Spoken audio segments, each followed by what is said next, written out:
Hoje o Saúde em Prática vai falar de algumas cirurgias cardíacas, implante de marca-passo, ponte de safena, válvulas e o transplante de coração. Você vai conferir o que cada um desses procedimentos e quais as indicações. É agora no Saúde em Prática.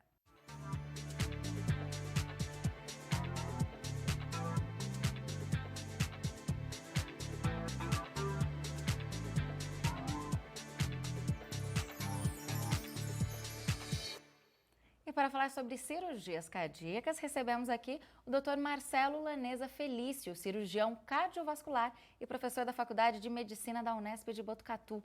Dr. Marcelo, seja bem-vindo novamente aqui ao Saúde em Prática, é um prazer recebê-lo. Obrigado pelo convite. Imagina, a gente aqui agradece. Dr. Marcelo, a gente vai começar falando de um assunto, um aparelho que é muito lembrado aí quando a gente fala em coração, né? Que é o marca-passo. Queria que você explicasse para a gente o que é o marca-passo. Bom, o marca-passo, ele é um dispositivo eletrônico de estimulação cardíaca artificial. Ele tem a capacidade, após implantado, de monitorizar a frequência cardíaca e o ritmo do coração. E o objetivo é garantir uma frequência cardíaca adequada para o paciente e também sincronizar as câmaras cardíacas, os átrios e os ventrículos. O implante do marca-passo, ele é indicado quando o paciente apresenta algum comprometimento do sistema de condução elétrica do coração, né? E ele é composto, esse sistema, de um gerador e de eletrodos.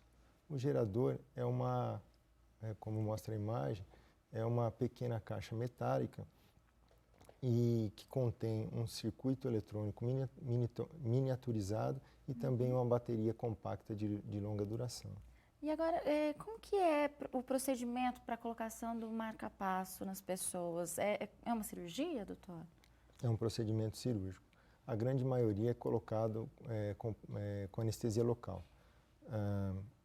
O eletrodo do marca-passo, que é um fio fino eletricamente isolado, ele é colocado através de uma veia, ou por punção, ou por dissecção dessa veia, e ele vai até o músculo cardíaco.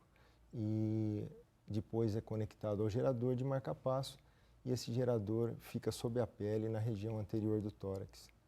Agora, após o implante, doutor Marcelo, o paciente pode retornar às atividades como faziam antes, esporte, lazer, trabalho? Pode sim. É claro que vai depender das condições clínicas do paciente, do estado geral, mas após o tratamento e a cirurgia do marca-passo, ele pode retornar ao trabalho, às suas atividades. É claro que tudo sobre orientação médica e supervisão. Tem paciente que volta a praticar esportes, pratica natação, tênis, faz corrida. Eu procuro orientar, evitar a atividade física de contato, esporte de contato, para evitar trauma na região do marca-passo. Mas pode sim voltar às suas atividades. O que precisa fazer é um acompanhamento e avaliação periódica desse marca-passo. A gente comentou agora há pouco que ele tem um gerador, né, uma bateriazinha dentro dele. De quanto em quanto tempo isso deve ser verificado? Tem que trocar em determinados períodos? Como é que isso funciona? A troca ela é realizada em torno de 8 anos. Vai depender de quanto o paciente vai usar essa bateria, depende do tipo de arritmia. Então, essa avaliação é importante, que periodicamente é otimizado os parâmetros de comando do marca-passo e também avalia o desgaste da bateria, para programar a troca antes do término da bateria do gerador. Importante. Agora, doutora, a gente vai falar de uma outra cirurgia que também é bem conhecida, que é a ponte safena. O que é a ponte safena? Em quais casos ela é indicada? Bom, a ponte de safena é como é popularmente conhecida a cirurgia de revascularização do miocárdio. Então, a veia safena, ela é uma veia retirada da perna, uma veia superficial, que é levado até o coração para fazer o tratamento. Então, juntamente com a artéria mamária, a veia safena e a artéria mamária são os enxertos mais utilizados para a cirurgia de revascularização. ela é indicada para o tratamento da doença arterial coronariana, quando o processo de aterosclerose se instala nas artérias coronárias, levando a obstruções importantes ao fluxo sanguíneo e podendo levar ao infarto agudo do miocárdio. A gente estava vendo ali algumas imagens também. Agora, doutor, o coração ele precisa ser parado durante uma cirurgia para colocação dessas pontes de safena? Algumas cirurgias podem ser realizadas com o coração batendo, porém a grande maioria é realizada de uma maneira convencional, com o coração parado. Então, o coração é parado durante a cirurgia e para manter a circulação sanguínea e irrigação dos tecidos, o sangue é desviado para um equipamento, uma máquina de circulação extracorpórea. Então, o sangue chega ao coração, é desviado por essa máquina oxigena o coração, porque o pulmão também é parado durante a cirurgia, e depois o sangue retorna à circulação sistêmica. A gente está vendo aí algumas imagens do momento da cirurgia? Isso, ali é o preparo da artéria mamária, né, um enxerto. Nesse momento é feita a canulação de uma das cavidades para o desvio e instalação da circulação extracorpórea. E a anestesia nesses casos, ela é geral? A cirurgia de revascularização do miocárdio é feita sob anestesia geral. Agora, quais fatores podem determinar ou não o sucesso dessa cirurgia, doutor Marcelo? Bem, primeiro o diagnóstico precoce, né? Tem que dar a chance do paciente de ser submetido à cirurgia em melhores condições, né? É diferente um paciente ir para uma cirurgia após ter um infarto do miocárdio importante, um coração mais debilitado. Isso aumenta o risco cirúrgico. E também é importante a realização do tratamento por uma equipe multidisciplinar capacitada, uma programação adequada da cirurgia e uma indicação precisa. Também no pós-operatório é importante dar continuidade ao tratamento. Então, continuar controlando os fatores de risco cardiovascular e fazer uso da medicação prescrita corretamente. Legal, a gente vai fazer uma breve pausa agora, a gente vai para um rápido intervalo e na volta voltamos a falar sobre o coração e vamos falar de angioplastia e da cirurgia de válvulas. É daqui a pouco no Saúde em Prática.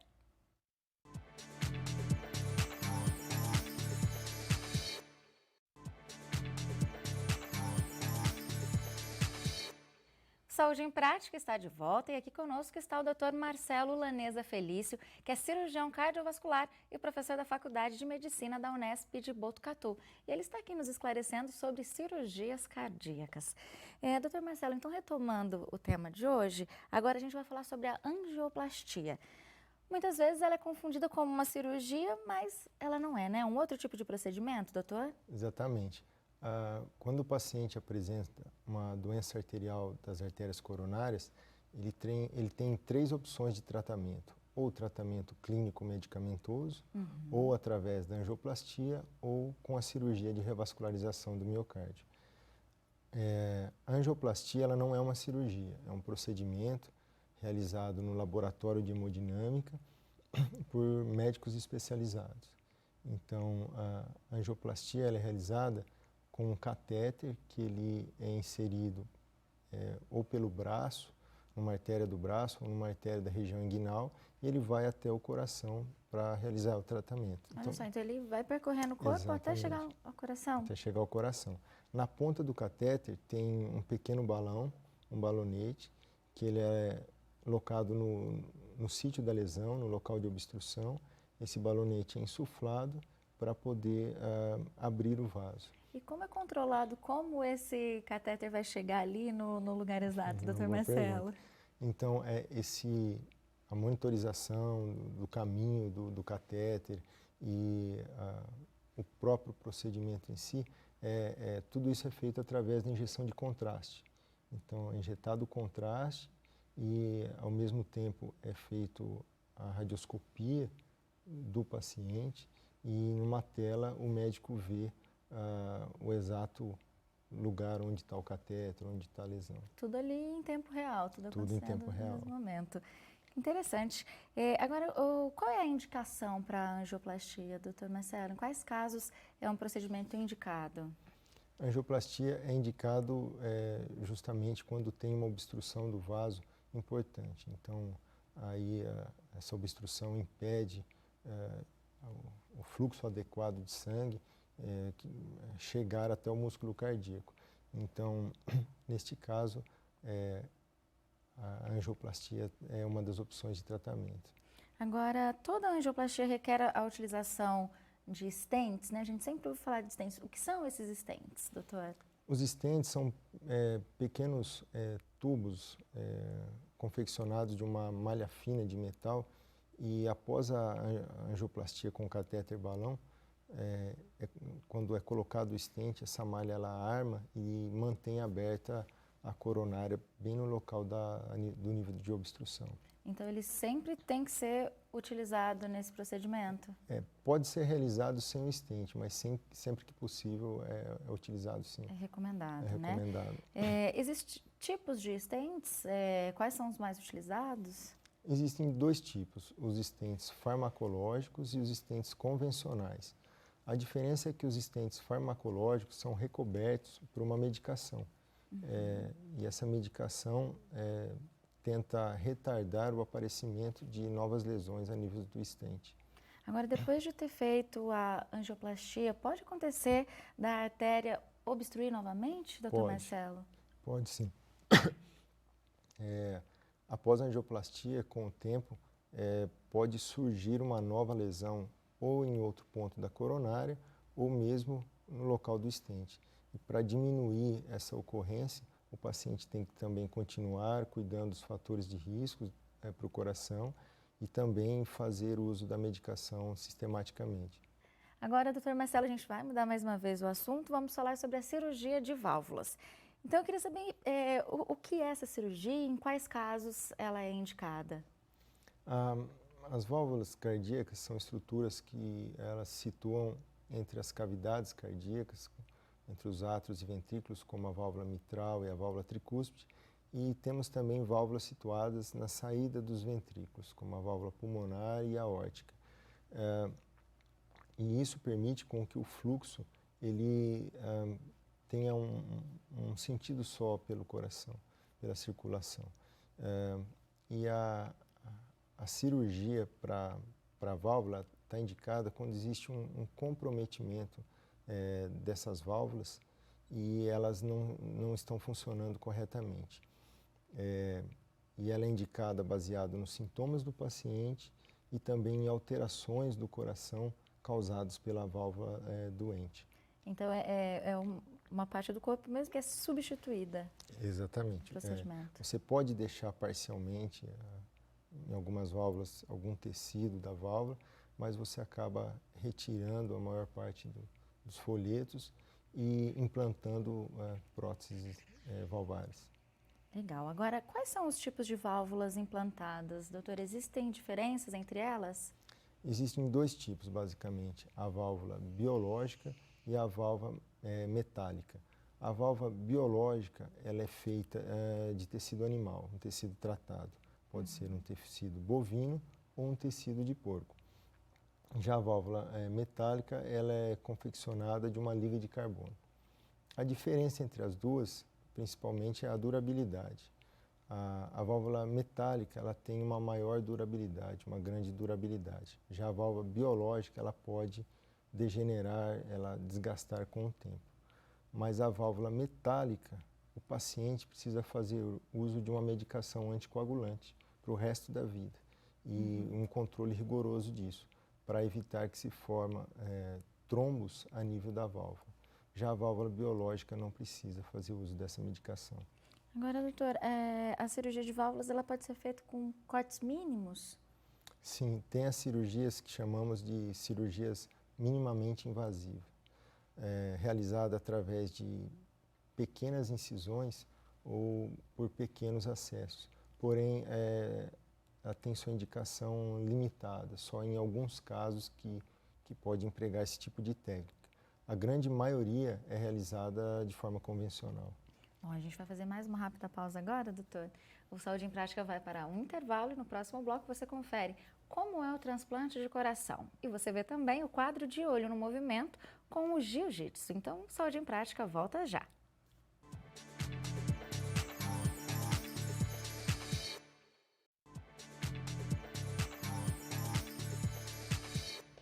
Saúde em Prática está de volta falando sobre cirurgias cardíacas e aqui conosco, tirando as nossas dúvidas, está o Dr. Marcelo Laneza Felício, cirurgião cardiovascular e professor da Faculdade de Medicina da Unesp de Botucatu.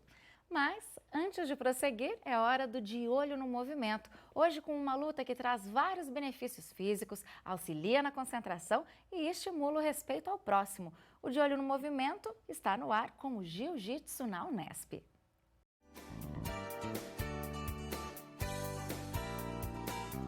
O jiu-jitsu é uma arte marcial completa. Oferece a seus praticantes desenvolvimento de todas as capacidades musculares, incluindo força, resistência e flexibilidade. O objetivo do projeto é o aprendizado do jiu-jitsu.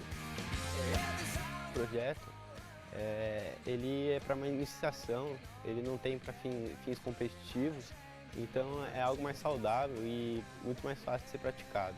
A importância de participar do projeto de GIL é importante para a minha formação, devido a estar na frente de uma turma, né? Futuramente vou estar ministrando aulas, então a metodologia usada que a gente estuda, a gente tenta aplicar aqui no projeto. Toda arte marcial, incluindo o jiu-jitsu, é uma arte onde o praticante aprende alguma técnica de defesa contra um oponente, seja imobilização, estrangulamento, e isso traz à pessoa uma tranquilidade, um controle emocional, né, que é típico das artes marciais. Desde que eu comecei no jiu-jitsu, eu estou me sentindo mais tranquilo, durmo melhor. Nervosismo, raiva, ansiedade, agressividade são fatores que são controlados com a prática do jiu-jitsu. Desde que eu comecei a praticar o jiu-jitsu, eu senti uma grande diferença na flexibilidade, porque ela é muito utilizada aqui nos movimentos, tanto como condicionamento físico. Eu sinto que o jiu-jitsu tem me beneficiado tanto como um condicionamento cardiovascular quanto um condicionamento de resistência. É aberto ao público, né? Então o contato social com o público que vem de fora também, com os alunos da Unesp também deixa enfatizado, né? A importância do projeto. Todos os monitores ajudam os alunos e a gente tem uma relação bem amigável, sempre buscando melhorar a técnica e praticar uma atividade física diferente que a gente está acostumado. O projeto de jiu-jitsu é um projeto gratuito e aberto a toda a comunidade. Basta comparecer no horário em que o projeto é oferecido, às terças e quintas-feiras, ao meio-dia, na Praça de Esportes do Departamento de Educação Física da Unesp.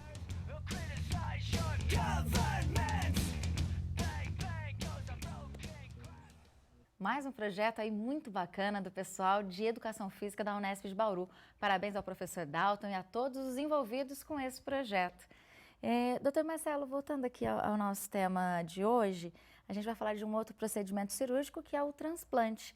Em quais casos o transplante é indicado, doutor Marcelo? O transplante cardíaco é indicado para pacientes que apresentam a cardiopatia terminal.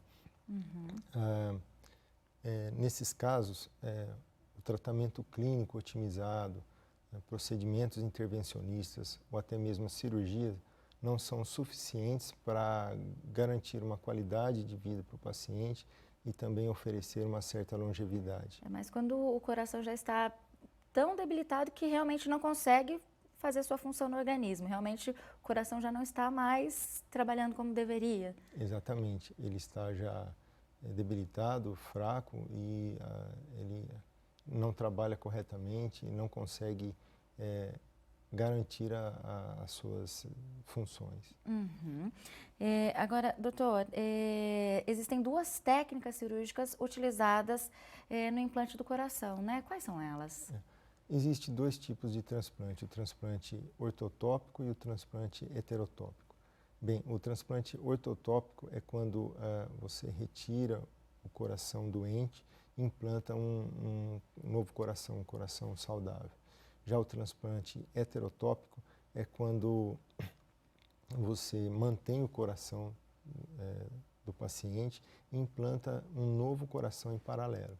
Então, aí o paciente fica com dois corações. É menos frequente essa indicação, mas aí ele fica com dois corações. Quando é necessário utilizar essa técnica, doutor Marcelo? Quando uma parte do coração, coração direito, ele está trabalhando sobre condições hemodinâmicas com pressões aumentadas das câmaras cardíacas direitas. Então, o implante de um coração saudável, ele não está adaptado para essa circulação. Então, acaba utilizando os dois corações em paralelo. Agora, doutor Marcelo, após o transplante, o paciente consegue ter uma vida normal? Qual é a sobrevida desse paciente depois desse transplante, né? Com 7 anos de transplante, existe em média uma sobrevida em torno de uns 70%.